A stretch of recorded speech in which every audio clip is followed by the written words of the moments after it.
Hello friends, good morning, Vande Mataram, जय हिंद, नमस्कार सभी को मेरा प्यार भरा। तो जैसा कि आप सभी को पता है कि हिंदी पेडागोजी क्वेश्चन सीरीज मैं करा रहा हूं और उसका ये चौथा पार्ट है। आपने पिछला पार्ट 3 देख ही लिया होगा। काफ़ी सारे लोगों ने मुझे बताया कि क्वेश्चन बहुत ही अच्छे थे, तो उन्हीं टॉपिक से बाकी के आगे के क्वेश्चन हम उसी सीरीज में करने वाले हैं आज। तो मैं आपका स्वागत करता हूँ आप सभी के अपने चैनल शिवालिक एजुकेशन में। तो जहाँ एक ऐसा प्लेटफॉर्म जहाँ पर आपको वो क्वेश्चन पेडागोजी के कराते हैं जो एग्जाम्स में आए हुए हैं और उन्हीं से रिलेटेड हम क्वेश्चन बनाते हुए हैं। तो देखिए, अगर किसी को ऐसा लगता है कि यही क्वेश्चन आपने पहले भी पढ़े हैं, आपने पहले क्वेश्चन देखे होंगे, क्योंकि अगर आपने सीटेट के प्रीवियस ईयर पेपर देखे हैं तो ये क्वेश्चन वहीं से उठाए हुए हैं, वहीं और इन्हीं क्वेश्चनों को की लैंग्वेज को चेंज सिर्फ कर दिया गया है। तो देखिए क्या है कि 10 से 12 टॉपिक मैं हर वीडियो में बताता हूँ कि आपको पेडागोजी में सिर्फ 10 से 11 ही टॉपिक हैं और उन्हीं टॉपिक से बार बार क्वेश्चन पूछे जाते हैं। और एक क्वेश्चन से ज्यादा कितने टॉपिक, एक टॉपिक से कितने क्वेश्चन बन सकते हैं, 4 या 5। तो वही उन्हीं क्वेश्चनों को तोड़ मरोड़ के, उनकी भाषा को बदल के, उनका क्रम पैटर्न उनका बदल कर बार बार उन्हीं ही पूछ लिया जाता है। तो हमारी कोशिश ये रहती है कि अगर उस एक क्वेश्चन आपने कोई कर लिया है तो हम उसे आपको ऐसे करा दें कि उसे किसी भी तरीके से पूछा जाए, आगे से उल्टा, नकारात्मक, सकारात्मक, किसी भी रूप में उसे पूछा जाए, आप उसे सही बिल्कुल कर पाए। तो अगर आपने अभी तक सब्सक्राइब नहीं किया है तो गाइस सब्सक्राइब कर दीजिए। आपका अपना चैनल है शिवालिक एजुकेशन। और अब तो आप के बदौलत आप इतना लोग प्यार दे रहे हैं, इतना सर्च यूट्यूब पर हमारा हुआ है कि इंप्रेशन काफ़ी अच्छा आ रहा है। और अब तो आप गूगल पर भी सर्च कर सकते हैं, आप हमें ट्विटर पर भी फॉलो कर सकते हैं, फेसबुक पर आपका पेज इसी के नाम से है, शिवालिक एजुकेशन के नाम से, आप वहाँ पर भी हमें लाइक कर सकते हैं। और टेलीग्राम का लिंक आपको हमेशा मिल ही जाता है डिस्क्रिप्शन में, और काफ़ी सारे लोगों ने उसे ज्वाइन भी कर लिया है लगभग। तो आज हम अपना हिंदी का शुरू करते हैं।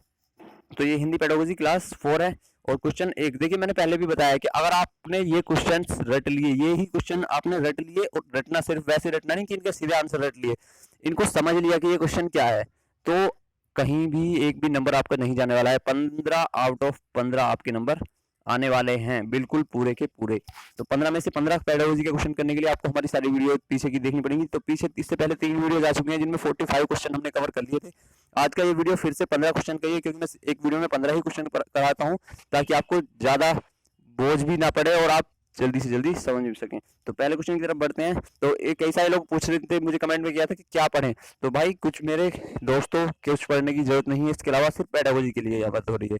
तो हिंदी पेडागोजी में अगर आप इन्हीं क्वेश्चंस को कर लेते हैं तो आप 15 से 15 पूरे यहाँ पर कवर कर पाएंगे। तो क्या पढ़ें, तो सिर्फ और सिर्फ हमारे क्वेश्चन सीरीज के वीडियोज आप बाकी के देख सकते हैं। पहले भी 3 वीडियो आ चुके हैं, चौथा वीडियो आज है। तो इसी के क्वेश्चंस को करें, समझे और इन्हीं को रिवाइज करें और इनकी नोट बना लें, तो ज़्यादा आपके लिए बेहतर रहेगा। और जो मैं डिस्क्रिप्शन इनका देता हूँ, जो मैं इनको डिस्क्राइब करता हूँ, वो भी आप ध्यान से जरा पूरा पूरा सुने। ऐसा नहीं है सिर्फ क्वेश्चन को रट लेने से कुछ नहीं होगा, उनको सुनना भी है कि मैं क्या बोल रहा हूँ। तो भाषा शिक्षण की कौन सी विधि मातृभाषा को मध्यस्थ बनाए बिना दूसरी भाषा को सिखाने पर बल देती है। तो भाषा शिक्षण की ऐसी कौन सी विधि है जिसमें मातृभाषा, यानी कि अगर किसी कक्षा में अलग अलग मातृभाषी छात्र हैं, मतलब कई सारे, समावेशी कक्षा है, बहुभाषी कक्षा है जिसमें बहुभाषी बच्चे हैं, तो और उसमें सिर्फ एक ही लैंग्वेज पढ़ाई जानी है, तो उनकी मातृभाषा, जो बहुभाषी बच्चे हैं उन सभी की अपनी अपनी मातृभाषा होगी। तो उस मातृभाषा को बिना प्रयोग किए, बिना मध्यस्थ बना हुए, सिर्फ एक प्रॉपर लैंग्वेज सिखाने पर बल देती है, ऐसी कौन सी विधि है। इसी से जुड़ा हुआ, इसी का रूप परिवर्तित करके क्वेश्चन और सीटेट में आया हुआ था लगभग 4 से 5 बार, वो अपने पार्ट 3 में मैंने कराया था। वो बिल्कुल सेम टू सेम क्वेश्चन है। अगर किसी ने वीडियो देखा है तो वो कमेंट करके जल्दी से इसका सही आंसर बताए। तो सही आंसर क्या होगा जल्दी बताइए, आपको 5 सेकंड का टाइम है। तो बहुत अच्छे, जिनका आंसर है वेरी गुड। तो व्याकरण एवं अनुवाद विधि, नीचे से ऑप्शन शुरू करते हैं, चाहे ऊपर से शुरू करिए। प्रत्यक्ष विधि, द्विभाषी विधि, अनुवाद विधि, व्याकरण विधि। प्रत्यक्ष विधि मतलब डायरेक्ट मेथड, द्विभाषी विधि मतलब जिसमें 2 भाषाओं का प्रयोग किया जाता है, अनुवाद विधि मतलब किसी भी भाषा को मातृभाषा में ट्रांसलेट करके, और व्याकरण और अनुवाद विधि जिसमें अनुवाद के साथ साथ उसी भाषा, मातृभाषा का व्याकरण भी प्रयोग किया जाता है। तो देखिए ऐसी कौन सी विधि है जो मातृभाषा को मध्यस्थ बनाए बिना दूसरी भाषा को सिखाने पर बल देती है। तो पहले वीडियो में ही बता दिया था, प्रत्यक्ष विधि। आपको याद रखना है, प्रत्यक्ष विधि एक ऐसी विधि है जिसमें सिर्फ और सिर्फ एक ही भाषा को, जिस भाषा को सिखाया जा रहा है, सब कुछ उसी भाषा में चलता है। जैसा कि आजकल आपके आसपास आपने अगर किसी में देखा हो या आप पढ़े हैं तो इंग्लिश मीडियम स्कूल से, तो वहाँ पर क्या होता है कि इंग्लिश मीडियम स्कूल में सिर्फ इंग्लिश ही बोलने के लिए कहा जाता है। अगर आप इंग्लिश के अलावा वहाँ पर किसी और लैंग्वेज का यूज करते हैं, जैसे कि आप मातृभाषा है आपकी हिंदी है और आप इंग्लिश मीडियम स्कूल में वहाँ पर हिंदी का यूज करते हैं, तो कई सारे स्कूल होते हैं जो हिंदी बोलने पर फाइन भी लगाते हैं या उसमें कुछ और भी पनिशमेंट उन्होंने रखा होता है। तो वहाँ पर सिर्फ इंग्लिश टू इंग्लिश ही सब कुछ होता है। तो कौन सी ऐसी विधि है, प्रत्यक्ष विधि, डायरेक्ट मेथड, इसे इंग्लिश में बोलते हैं डायरेक्ट मेथड। और इंग्लिश की पेडागोजी का क्वेश्चन भी यहाँ से वही है, बिल्कुल सेम टू सेम इसे ट्रांसलेट कर देंगे। अगर आप इन क्वेश्चन को ट्रांसलेट करें तो यही इंग्लिश की पेडागोजी भी बन जाती है। अगर आप काफी सारे लोग इसमें व्यू आज के वीडियो में अगर 100 लाइक्स आते हैं तो मैं इंग्लिश पेडागोजी भी जरूर लेके आऊँगा। अगर सारे लोग मुझे बताएं कि कितने लोग इंग्लिश पेडागोजी पढ़ना चाहते हैं, वो कमेंट करके मुझे बताएं, मैं इंग्लिश पेडागोजी भी कराऊंगा। फिर भाषा शिक्षण के संदर्भ में कौन सा कथन सही नहीं है? तो देखिए, भाषा के शिक्षण में कौन सा संदर्भ में कौन सा कथन सही नहीं है, तो मैंने आपको पहले भी समझाया कि अगर किसी क्वेश्चन को ध्यान से पढ़िए, अगर उसमें कहीं भी कोई भी नकारात्मक पॉइंट दे दिया है, अगर उसमें नहीं आ गया है, केवल आ गया है, ऐसे शब्दों का प्रयोग अगर प्रश्न में किया जाता है तो आपको और आवश्यक हो जाता है कि आप क्वेश्चन को और भी ध्यान से पढ़ें। तो ऑप्शन को ध्यान से पढ़ेंगे और क्वेश्चन को भी। तो भाषा शिक्षण के संदर्भ में कौन सा कथन सही नहीं है? तो समृद्ध भाषा परिवेश भाषा अर्जित करने में सहायक होता है। तो देखिए, ये कथन तो सही है। और ऐसा कई लोग होंगे जिन्होंने क्वेश्चन को सही से नहीं पढ़ा, उन्होंने नहीं पर ध्यान नहीं दिया, यहाँ पर नहीं वाला पूछा है, तो वो पहला ऑप्शन पढ़ते ही बिल्कुल सही कर देंगे, क्योंकि स्मृत भाषा परिवेश भाषा अर्जित करने में सहायक होता है। और भाषा शिक्षण के संदर्भ में ये बिल्कुल कथन सही है। भाषा अर्जन और भाषा अधिगम में अंतर होता है, ये भी बिल्कुल सही बात है। भाषा अर्जन मतलब जो कोई छोटा बच्चा अगर पैदा होता है तो भाषा अर्जन करने की क्षमता लिए हुए पैदा होता है, और उसमें क्षमता ऐसी होती है कि वो अपने आसपास की जो भाषा है, अपनी माँ की, जो उसकी माँ, अगर बच्चे की माता कोई वर्ड बोलती है तो वो वर्डों को सीख लेता है और फिर अपने आसपास रहने वाले लोगों से भी वो उसी भाषा को ग्रहण करता है। तो ये क्या हो गया? भाषा अर्जन। और जो हम विद्यालय में भाषा शिक्षण करते हैं वो क्या कराता है? भाषा अधिगम। तो भाषा अर्जन और भाषा अधिगम में अंतर है, ये भी बिल्कुल सही है। तो ये दोनों बातें सही है। तो भाषा शिक्षण में केवल भाषाई शुद्धता पर ही बल दिया जाता है। तो देखिए, जिस ऑप्शन में केवल नहीं, एकल, रट्टा मार और लगातार रटने जैसी बातें आती हैं, तो वही ऑप्शन क्या होते हैं? ज्यादातर इसी डेट में वही इसी तरह के ऑप्शन सही होते हैं। तो भाषा शिक्षण में केवल भाषा शुद्धता पर ही अधिक बल दिया जाता है, तो ऐसा बिल्कुल भी नहीं है। भाषा के शिक्षण में ज्यादा से ज्यादा कोशिश की जाती है कि बच्चा अपने आप को रिप्रेजेंट कर पाए, अपने आप को अभिव्यक्त कर पाए। तो भाषा के शिक्षण का महत्वपूर्ण उद्देश्य तो यही है कि बच्चा अपने आप को अपनी भाषा में अपने विचारों को अभिव्यक्त कर पाए। तो केवल भाषा शुद्धता पर ध्यान देना ही भाषा शिक्षण के संदर्भ में बिल्कुल कथन सही नहीं है। तो सही ऑप्शन हमारा क्या हो जाएगा? सही ऑप्शन है हमारा सी। और भाषा सीखने में अन्य विषयों का अध्ययन अध्यापन सहायक होता है, ये भी बिल्कुल सही है। ये क्योंकि ये इसके संदर्भ में सही है, लेकिन इसका सही ऑप्शन क्या है? भाषा शिक्षण में केवल भाषा शुद्धता पर ही अधिक बल रहता है। ये ऑप्शन हमारा गलत है, क्योंकि इसमें नहीं पूछा गया। तो यही ऑप्शन क्या है हमारा? ये गलत है और इसलिए ये सही है। क्वेश्चन नंबर 3 देखेंगे, भाषा शिक्षण का संप्रेषण परक उपागम बताइए क्या है? तो आपकी डैश लगा हुआ है, भाषा शिक्षण का संप्रेषण परक उपागम क्या है?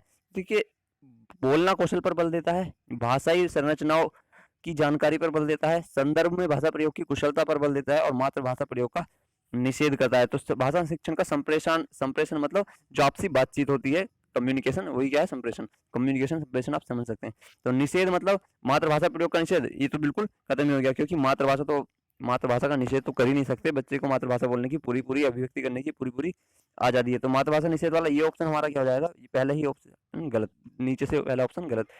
बोलना कौशल पर बल देता है, तो देखिए, भाषा शिक्षण का संप्रेषणात्मक प्रभाव सिर्फ और सिर्फ बोलने पर नहीं देता, क्योंकि भाषा को लिखकर भी अभिव्यक्त किया जा सकता है। तो पत्राचार के माध्यम से भी हम अपने विचारों को अभिव्यक्त करते हैं। तो सिर्फ बोलना और बोलना इसका ऑप्शन नहीं हो सकता। तो भाषिक संरचनाओं की जानकारी पर बल देता है। देखिए, भाषिक संरचना मतलब सिर्फ शब्दों को बनाना सीखना, या वाक्य बनाना सीखना, या उसके सिर्फ व्याकरणों पर की संरचना की जानकारी पर ही भाषा शिक्षण संप्रेषणात्मक बल नहीं देता है। तो संदर्भ में भाषा प्रयोग की कुशलता पर बल देता है। तो देखिए, जैसे आप अपने किसी संदर्भ में किसी से भी बात करते हैं, जैसे अपने दोस्तों से बात करते हैं, तो आप अपने दोस्तों से ऐसी बात नहीं कर सकते जैसे कक्षा में क्लास टीचर से कर सकते हैं कि yes sir, okay sir, no sir, ये बस ऐसी, मतलब एकदम फॉर्मली औपचारिक बातें वहां पर नहीं होती है। तो दोस्तों के साथ दोस्तों जैसी बातें होती है, मजाक की बातें, मस्ती की बातें। तो उसकी भाषा भी क्या होती है? अलग अलग होती है। तो हर संदर्भ में अपनी भाषा का सही प्रयोग करने की कुशलता पर बल देता है कौन? भाषा शिक्षण का संप्रेषणात्मक उपागम। तो ऑप्शन कौन सा सही हो जाता है? यहाँ पर ऑप्शन हमारा सी सही है। एक बार फिर से समझ लिए, संदर्भ में भाषा प्रयोग की कुशलता पर बल देना ही भाषा शिक्षण का क्या है? ये भी महत्वपूर्ण उद्देश्य भाषा का शिक्षण का यहाँ से है। स्वेलिन विकार ऑटिस्टिक डिसऑर्डर में बच्चा क्या नहीं कर पाता है, ये आपको बताना है। देखिए, जो समावेशी शिक्षा में ही एक वो चैप्टर है जो आपका विशिष्ट बच्चे। तो विशिष्ट बच्चों में काफी सारे विकार से संबंधित रोगों से संबंधित क्वेश्चन वहां से पूछे जाते हैं कि किस बच्चे में कौन सा विकार है। पढ़ने का विकार, देखने का, सुनने का, लिखने का, काफी सारे विकार होते हैं, उनके अलग अलग नाम भी है। तो स्वेलिन विकार ऑटिस्टिक डिसऑर्डर में बच्चा क्या नहीं कर पाता है, ये क्या वो तो ऑप्शन आपको बताना है। इस ऑटिस्टिक डिसऑर्डर को ही क्या बोलते हैं? ऑटिज्म भी इसको बोला जाता है। तो ऐसे बच्चों को क्या होती है? कम्युनिकेशन करने में प्रॉब्लम होती है, तो अपने ही कार्यों में लीन रहता है, गलत है। अपने हाथ पैर हिलाने में कठिनाई का अनुभव करता है, अक्सर खाने से मना करता है, या सामाजिक अंतःक्रिया संप्रेषण में कठिनाई का अनुभव करता है। तो ऑटिज्म में क्या होता है, बच्चे को कम्युनिकेशन करने में, अपने आसपास के लोगों से बातचीत करने में समस्या उत्पन्न होती है। तो ऑप्शन सही हो जाता है हमारा ऑप्शन सी। तो सामाजिक अंतःक्रिया और संप्रेषण में कठिनाई का अनुभव करता है जो बच्चा ऑटिस्टिक डिसऑर्डर से पीड़ित होता है। तो ये क्वेश्चन भी काफी बार सीटेट में आया हुआ है। देखिए एक भी क्वेश्चन ऐसा नहीं है जो सीटेट में नहीं आया है। मैं वही क्वेश्चन कराता हूँ, वही क्वेश्चन में डिस्क्राइब करता हूँ जो, और मैं आपको वही क्वेश्चन ज्यादा से ज्यादा अच्छी तरह से समझाने की कोशिश करता हूँ जो सीटेट में बार बार पूछे जाते हैं, रिपीट होते हैं। मैंने पहले भी बताया 10 से 11 टॉपिक और उन्हीं से 10-20 क्वेश्चन रिपीट, मतलब उन्हीं हर टॉपिक से 10-20 क्वेश्चन ही ज्यादा से ज्यादा बन सकते हैं, क्योंकि एक टॉपिक से अधिक आप कितने क्वेश्चन बना सकते हैं। तो एक टॉपिक से अगर एक क्वेश्चन है तो उस एक ही क्वेश्चन को 4 तरीके से पूछ लिया जाएगा। मान लो 5 क्वेश्चन बनते हैं, उन्हें 4-4 तरीके से पूछा जाता है, तो कितने क्वेश्चन हो गए 20। तो हर टॉपिक से 20 क्वेश्चन, मतलब कि 10 टॉपिक से सिर्फ 200 क्वेश्चन, तो टोटल 200 ही क्वेश्चन लगभग ऐसे हैं जो बार बार रिपीट होते रहते हैं। तो वही यही क्वेश्चन आपको प्रीवियस ईयर अगर आप देखेंगे सीटेट के प्रीवियस ईयर, तो उन्हीं में किसी ना किसी अलग लैंग्वेज में या इसी लैंग्वेज में या काफी सारे क्वेश्चन ऐसे हैं जो बिल्कुल सेम टू सेम ही है, ऐसे ही आपको प्रीवियस ईयर में मिल जाएंगे। लेकिन आपको काफी सभी में ये क्वेश्चन के आंसर डिफरेंट डिफरेंट मिलेंगे, लेकिन हम सर्टिफाइड कई जगह से बिल्कुल वेल एकदम जो सही किताबें हैं उनसे हम सही आंसर और अपने अकॉर्डिंग, क्योंकि मैं भी सीटेट कई पास हूँ और अच्छे से सिर्फ पास ही नहीं हूँ, मैंने अच्छे 100 से भी काफी हो, यानी कि 120 अप्रोक्स मेरे नंबर हैं। जो लोग वीडियो देख रहे हैं उनको पता भी है, काफी सारे लोग मुझे पर्सनली जानते भी हैं, उनको पता है कि मेरे नंबर कितने थे, और आप चाहेंगे तो मैं रिजल्ट भी दिखा सकता हूँ। तो सामाजिक अंतःक्रिया और संप्रेषण में कठिनाई का अनुभव करता है कौन, जिसे स्वेलिन विकार होता है, तो उसे क्या होता है, ऑटिस्टिक डिसऑर्डर जो मैंने आपको अभी बताया, ऑटिज्म से भी बच्चा पीड़ित होता है, वो इसे ही ऑटिज्म भी बोलते हैं और इसे ही ऑटिस्टिक डिसऑर्डर भी। तो LS वाइगोत्स्की के अनुसार भाषा क्या है, तो भाषा एक अर्जित योग्यता है, भाषा चिंतन को निर्धारित करती है, भाषा चिंतन भाषा को निर्धारित करता है, या भाषा और चिंतन एक दूसरे से स्वतंत्र रूप से विकसित होते हैं। तो वाइगोत्स्की के अनुसार क्या कहता है, तो वाइगोत्स्की के सिद्धांत के अकॉर्डिंग देखिए, ना तो भाषा अर्जित करने की बात कौन करते हैं, चॉम्स्की करते हैं, और भाषा चिंतन को निर्धारित करती है ये बात कौन करते हैं, जीन पियाजे। तो ये तीनों ही ऑप्शन क्या है, पहले गलत है। तो सही ऑप्शन क्या है, सही ऑप्शन है हमारा डी, भाषा और चिंतन एक दूसरे से स्वतंत्र रूप से विकसित होते हैं। तो देखिए लीवॉर्फ ऐसी के संबंध में लीवॉर्फ ने भी कहा है, सॉरी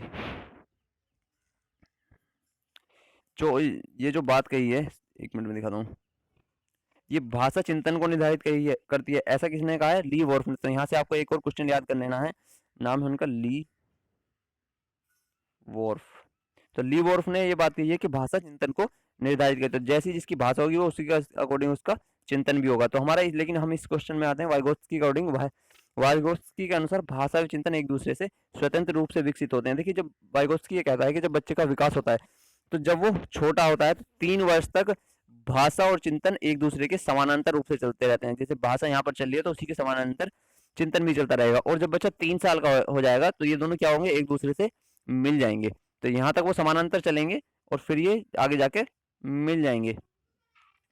तो भाषा और चिंतन एक दूसरे से स्वतंत्र रूप से विकसित होते हैं, ऐसा कौन कहते हैं, ऐसा LS वाइगोत्स्की का मानना है। वाइगोत्स्की के बारे में पिछली वीडियो में भी एक क्वेश्चन पूछा गया था, यहीं से रिलेटेड था, और इनके बारे में मैंने अच्छे से वाइगोत्स्की के बारे में सारी इन्फॉर्मेशन वहां पर दी है, इनके सिद्धांत के बारे में आप जाकर पार्ट 3 के वीडियो में वाइगोत्स्की के बारे में अच्छे से देख सकते हैं। एक बहुसांस्कृतिक पृष्ठभूमि वाली कक्षा में भाषा सीखने के बारे में कौन सा विचार उचित है, तो देखिए आपको सदैव और सदैव अभी भी अगर आप सीटेट का एग्जाम देते हैं तो आपको एक छात्र, अपने आप को एक छात्र नहीं समझना है, आपको स्वयं को एक अध्यापक, एक शिक्षक, एक मार्गदर्शक, एक पथ प्रदर्शक के रूप में वहां पर आपको समझना है। आप सबको हमेशा ये मानकर पेपर देना है कि आप जो जिसके बारे में बात की जा रही है आप वो शिक्षक हैं। तो आप अगर आपने आपको शिक्षक मानकर एग्जाम देंगे तो आपको बहुत सारी बातें शिक्षक के नजरिए से देखनी होंगी, और उसी के अकॉर्डिंग आपको जो आंसर होंगे वो सही होंगे, क्योंकि सीटेट आपको शिक्षक के लिए आपकी शिक्षक पात्रता परीक्षा है और आपके शिक्षक बनने के नजरिए को चेक करती है। तो एक बहुसांस्कृतिक पृष्ठभूमि वाली कक्षा में भाषा सीखने के बारे में कौन सा विचार उचित है, तो बच्चों में भाषा सीखने की क्षमा बलपूर्वक विकसित करनी होती है। तो देखिए आप, मैंने पहले भी बताया बाल केंद्रित शिक्षा है, चाइल्ड सेंटर एजुकेशन, तो उसमें आप बलपूर्वक कुछ भी नहीं कर सकते हैं। तो यहाँ पर बलपूर्वक वाला ऑप्शन तो वैसे भी बिल्कुल खत्म ही हो जाता है, एक बार आप बलपूर्वक छात्र के साथ कुछ नहीं कर सकते। तो आपको आपकी वहां पर बच्चे के लिए आप एक अध्यापक से अधिक मार्गदर्शक हैं, आप सिर्फ उसका मार्गदर्शन कर सकते हैं, आप उसे बाध्य नहीं कर सकते कुछ भी करने के लिए।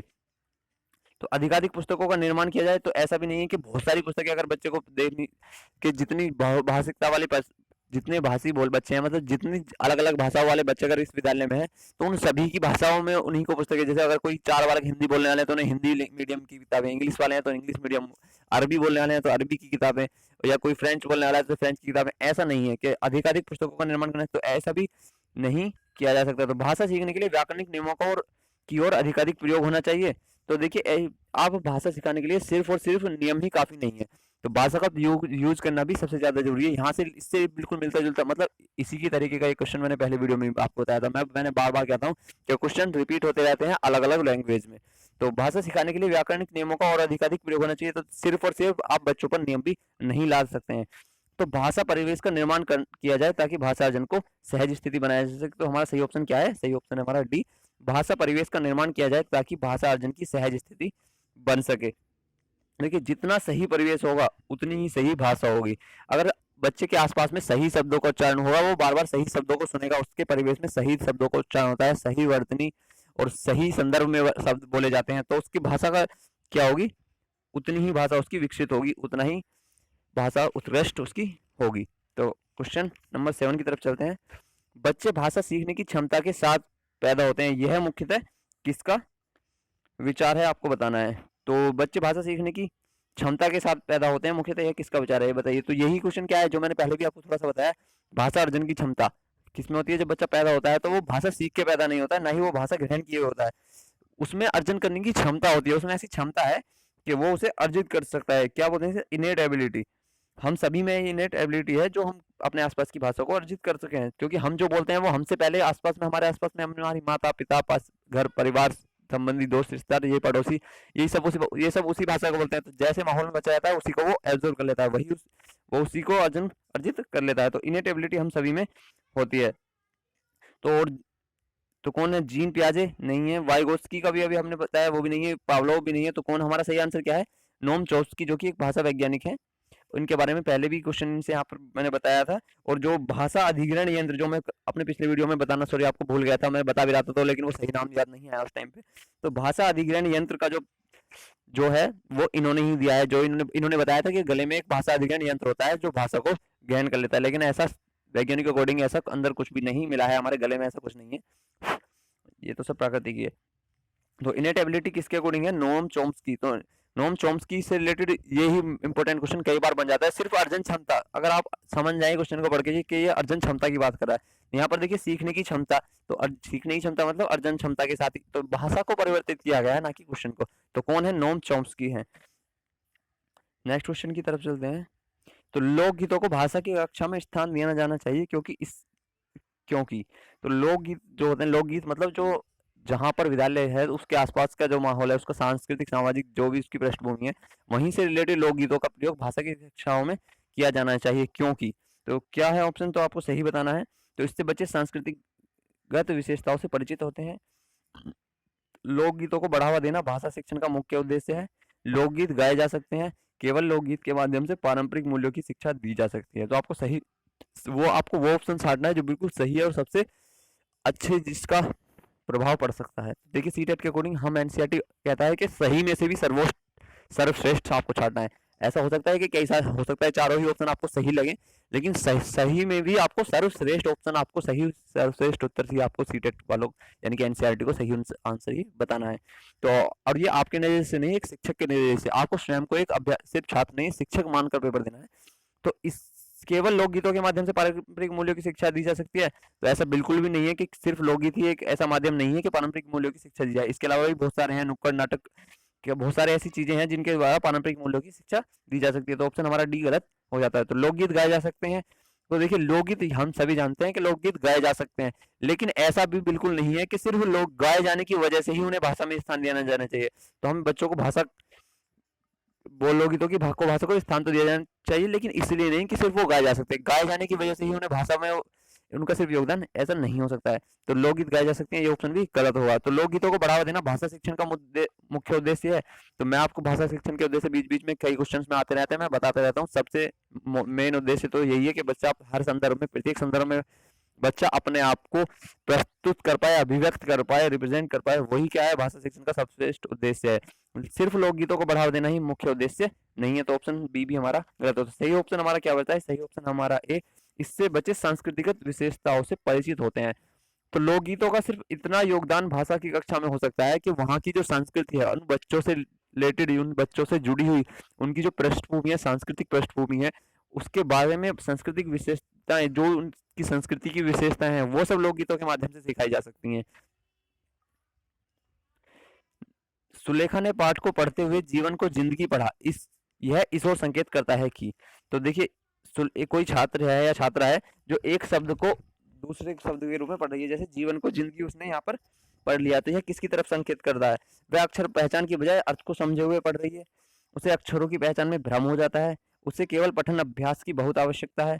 सुलेखा ध्यान से नहीं पढ़ती है। तो कई सारे जो लोग हैं वो इस ऑप्शन क्वेश्चन को पढ़ते ही सीधा सीधा यहाँ पर ऑप्शन लगा देंगे कि सुलेखा ध्यान से नहीं पढ़ती है, क्योंकि उसने जीवन को जिंदगी पढ़ दिया है। और ये दोनों समरूप मतलब एक जैसे शब्द भी नहीं लग रहे हैं, जैसे जीवन पीवन या जीवन तीमन, जो भी आप समझे, एक जैसे मतलब ये नहीं लग रहे हैं।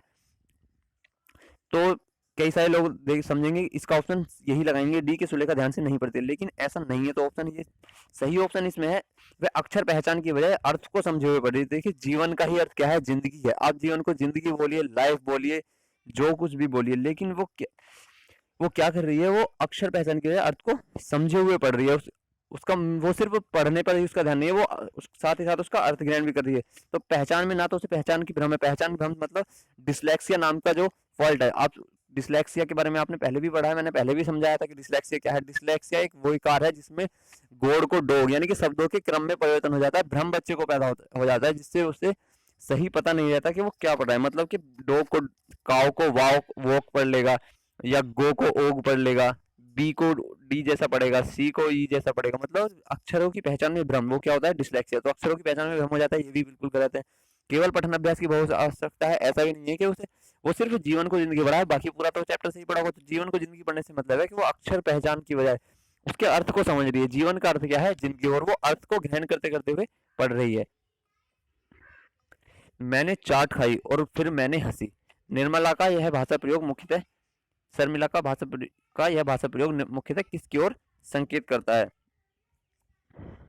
देखिए, भाषा की समझ न होना, व्याकरणिक नियमों की जानकारी न होना, नियमों का अति सामान्यीकरण होना और भाषा प्रयोग में असावधानी। तो मैंने चाट खाई और फिर मैंने हंसी, यह भाषा प्रयोग किसकी ओर संकेत कर रहा है? तो भाषा की समझ ना होना। देखिए, भाषा की समझ ना होने से मतलब तो यहाँ पर कुछ भी नहीं है। भाषा की समझ प्रत्येक बालक को, हालांकि कम उम्र में प्राथमिक स्तर पर तो नहीं हो सकती है, लेकिन इसमें सही क्या है? सही इसका आंसर नियमों का अति सामान्यीकरण। तो नियमों का अति सामान्यीकरण भी यहाँ पर नहीं किया गया है, और ना ही भाषा के प्रयोग में असावधानी बरती है। तो इसका सही आंसर, सबसे सर्वश्रेष्ठ आंसर इसका क्या हो सकता है? व्याकरणिक नियमों की जानकारी ना होना इसका सही आंसर होगा। तो देखिए, जैसे जैसे व्याकरण सीखते हैं वैसे वैसे ही कमियां दूर होती जाती हैं और भाषा में सुधार होता जाता है। तो यहाँ पर किसकी कमी है? उसे व्याकरण नियमों की जानकारी नहीं है, इसलिए उसकी भाषा प्रयोग इस तरीके का हो गया है कि मैंने चाट खाई और फिर मैंने हंसी। तो सही इसका क्या बनेगा? मैंने चाट खाई और फिर मैं हंसी। तो यहाँ मैंने की जगह मैं हो जाएगा, बस इतना ही है। तो उसे क्या है? व्याकरणिक नियमों की जानकारी नहीं है, तो इसी वजह से वो ऐसा बोल रही है। पाठ पढ़कर बच्चों से प्रश्न बनवाने से क्या होता है? देखिए, कई सारे क्या सभी अध्यापकों को यही करना चाहिए कि उन्हें पहले बच्चों से पाठ पढ़ाना चाहिए और बच्चों को मौका देना चाहिए कि वो अपने पाठ से संबंधित प्रश्नों का निर्माण भी स्वयं ही करें। तो इससे क्या होता है? इसका जो मोटिव है, इसका लक्ष्य क्या है कि बच्चों से ही पढ़वाया जाए और बच्चों से ही फिर प्रश्न बनवाया जाए। इससे क्या होता है वो आपको इस क्वेश्चन के द्वारा पता चलेगा। तो सही एक अच्छा शिक्षक बनने में भी आपको ये क्वेश्चन योगदान देगा। और ये क्वेश्चन लगभग 7 से 8 बार सीटेट में पूछा जा चुका है, क्योंकि एक साल में 2 बार सीटेट होता है, तो लगभग 4, अगर ये 4 साल में पूछा गया तो 7 से 8 बार ये क्वेश्चन लगभग आया हुआ है। मैंने कई सारे लास्ट ईयर एग्जाम्स में इसको देखा है। तो प्रश्न बनाने की आदत का विकास होता है, इस बात का पता चलता है कि बच्चे प्रश्नवाचक शब्दों से परिचित हैं या नहीं। शिक्षक को यह जानने का अवसर मिलता है कि बच्चों ने पाठ की कितनी गहराई से समझा है, और कक्षा कार्य की अच्छी युक्ति पूरी होती है। तो इसमें आपको सही बिल्कुल सर्वश्रेष्ठ आंसर भी इसमें भी आपको बताना है। तो प्रश्न बनाने की आदत का विकास होता है, सिर्फ प्रश्न बनाने की, क्योंकि बेवजह के प्रश्न बनाने की आदत हमें छात्रों में नहीं डालनी है कि वो बेवजह के बिना सिर पूंछ वाले, जिनका कोई मतलब ही नहीं है, बिना तुक वाले प्रश्न वो बनाए। तो ऐसी आदत का विकास भी हमें छात्रों में नहीं करना है। तो ऑप्शन पहला गलत है। इस बात का पता चलता है कि बच्चे प्रश्नवाचक शब्दों से परिचित हैं या नहीं, सिर्फ ये जानने के लिए कि बच्चे प्रश्नवाचक शब्दों से परिचित हैं या नहीं, पाठ पढ़कर भी बच्चों से प्रश्न नहीं बनवाए जाते हैं। तो शिक्षक को यह जानने का अवसर मिलता है कि बच्चों ने पाठ को कितनी गहराई से समझा है। तो देखिए, अगर बच्चा सही से पाठ को गहराई को समझते हुए उस किस संदर्भ में बात कही जा रही है, किस संदर्भ से वो जुड़ा हुआ पाठ है, उसका क्या अर्थ है और उस पाठ का क्या उद्देश्य है, अगर वो बच्चा इस सब चीजों को समझता है, पाठ की गहराई को समझता है, तो वो उससे जुड़े हुए सही क्वेश्चन बना सकता है। अगर बच्चा सही क्वेश्चन बना रहा है, सही प्रश्नों का निर्माण पाठ को पढ़कर कर रहा है, तो शिक्षक को यही जानने का अवसर मिलेगा कि बच्चे ने पाठ को कितनी गहराई से समझा, कितने अच्छे से उसने पढ़ा, कितने अच्छे से उसने याद किया और कितना अर्थ वो उस पाठ का सही समझ पाया है, कितना लक्ष्य, कितना उद्देश्य उसने पाठ का सही ग्रहण किया है। तो सही ऑप्शन हमारा क्या हो जाता है यहाँ पर? सही हमारा ऑप्शन सी है। प्रश्न नंबर 12, लिखित कार्य की जांच में बच्चों का सहायता लेने से क्या होता है? तो लिखित कार्य में बच्चों की सहायता लेने से, लिखित कार्य मतलब कई बार क्या होता है कि विद्यालय में बच्चों के अध्यापक के द्वारा बच्चों से टेस्ट लिया जाता है, यूनिट टेस्ट वगैरह। कभी आजकल तो काफी क्रेज है, इंग्लिश मीडियम में यूनिट टेस्ट होते हैं और हिंदी मीडियम में भी वो प्रतिमाह मासिक टेस्ट होते ही रहते हैं और आजकल तो सभी सप्ताह में सैटरडे के दिन भी चलते हैं। तो लिखित कार्य में बच्चों की सहायता लेने से क्या होता है? लिखित कार्य की जांच में अगर आप बच्चों की सहायता, कोई अध्यापक बच्चों की सहायता ले रहा है किसमें, कि वो दूसरे बच्चों के टेस्ट को चेक कर रहा है, कॉपियां चेक, एग्जाम कॉपी नहीं, सिर्फ टेस्ट तक ही हम यहाँ पर उनसे उनकी सहायता ले सकते हैं। तो लिखित कार्य की जांच में बच्चों की सहायता लेने से क्या होता है? बच्चे दूसरों के विचारों से परिचित होते हैं, केवल पठन कौशल का अभ्यास होता है, बच्चे ज्यादा गलतियां ढूंढना सीख जाते हैं और बच्चों को दूसरों की हस्तलिखित सामग्री को पढ़ने का अवसर और अवलोकन क्षमता के विकास का अवसर मिलता है। तो इसमें सही अवसर हमारा क्या होगा? हमारा सही, देखिए बच्चे सिर्फ दूसरों के विचारों से परिचित इससे नहीं हो, पूरे तरीके से नहीं होंगे और सिर्फ पठन कौशल का अभ्यास कराने के लिए उनके पास बुक्स हैं, सप्लीमेंट्री बुक्स हैं, और सप्लीमेंट्री बुक्स है क्वेश्चन मैंने पहले भी आपको कराया था। तो पठन कौशल का अभ्यास कराने के लिए सप्लीमेंट्री बुक्स होती हैं, उससे बच्चे ज्यादा गलतियां ढूंढना सीख जाते हैं। तो बच्चों को सकारात्मकता की तरफ लेकर जाना है, ना कि नकारात्मकता की तरफ। तो सिर्फ गलतियां ढूंढना क्या है? गलतियां ढूंढना मतलब नकारात्मकता ढूंढना। तो सिर्फ ज्यादा से ज्यादा गलतियां ढूंढना सिखा बच्चों को नहीं सिखाना है। तो इसका सही आंसर क्या हो जाएगा? बच्चों को दूसरों की हस्तलिखित सामग्री को पढ़ने का अवसर मिलेगा। देखिए, जब बच्चे अन्य बच्चों की लिखित कार्य की जांच करेंगे, एक दूसरे की वो जांच करते हैं, तो उनमें क्या होता है? उनमें अवलोकन क्षमता का विकास होता है, उनमें ज्यादा से ज्यादा अवसर मिलता है दूसरों की हस्तलिखित सामग्री को पढ़ने का। दूसरों के विचारों को जानने के से भी यहाँ पर आप इंक्लूड कर सकते हैं, लेकिन सिर्फ विचारों को जानना ही यहाँ पर सही आंसर नहीं हो सकता। सही आंसर है अवलोकन क्षमता का विकास होता है और ज्यादा से ज्यादा सामग्री को पढ़ने का अवसर मिलता है। तो सही आंसर हमारा डी। पढ़ना कौशल में सबसे ज्यादा महत्वपूर्ण क्या है? तो पढ़ना कौशल में सबसे ज्यादा महत्वपूर्ण संदर्भ अनुसार अर्थ ग्रहण करना, शुद्ध वाक्यों को शुद्ध रूप से उच्चारित करना, केवल अक्षर पहचान और तेज गति से पढ़ना। तो देखिए, ऐसे क्वेश्चन बिल्कुल आसान, ये तो हलवा क्वेश्चन है, ऐसे क्वेश्चन को तो देख के आपको क्वेश्चन की बेइज्जती कर देनी है। काफी कभी भी, मैं आपको पहले भी कहता हूँ, ये मेरा पर्सनल वो है, कोई भी से वैसे ना ले, तो क्वेश्चन को कभी भी ज्यादा रेस्पेक्ट मत दो क्वेश्चन की ना, एकदम से।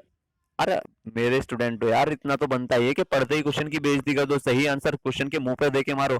अगर इतना भी मेरे मुझसे पढ़ के भी इतना नहीं कर पाओगे तो फिर तो भाई मेरी बेइज्जती है, क्वेश्चन की नहीं है। फिर तो आपको क्या करना है? क्वेश्चन की बेइज्जती करनी है, मेरी नहीं करानी है। 15 क्वेश्चन आए और 15 के 15 क्वेश्चन के मुंह पे सही उत्तर आपको देके मारना है, और ताकि पेडागोजी पे इसी वीडियो को, इन्हीं क्वेश्चन से आपके 15 के 15 नंबर बन जाए।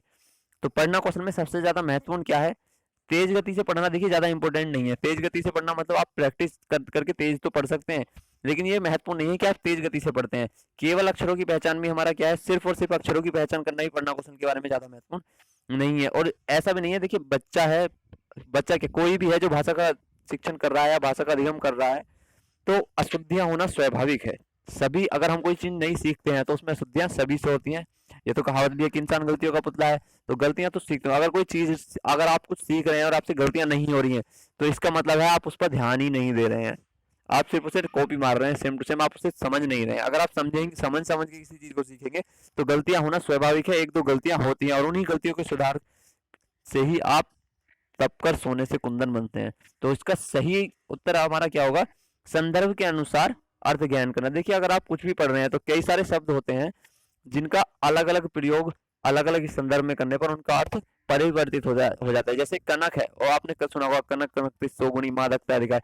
शब्द तो एक ही है, लेकिन हर संदर्भ में उसका अर्थ क्या है? अलग है। एक जगह उसका अर्थ सोना है, एक जगह धतूरा है, और एक जगह अनाज गेहूं का मतलब ही कनक ही होता है। कई सारी ऐसी हैं, जैसे एक और है, वो 3 बेर खाती थी, वो 3 बेर खाती है।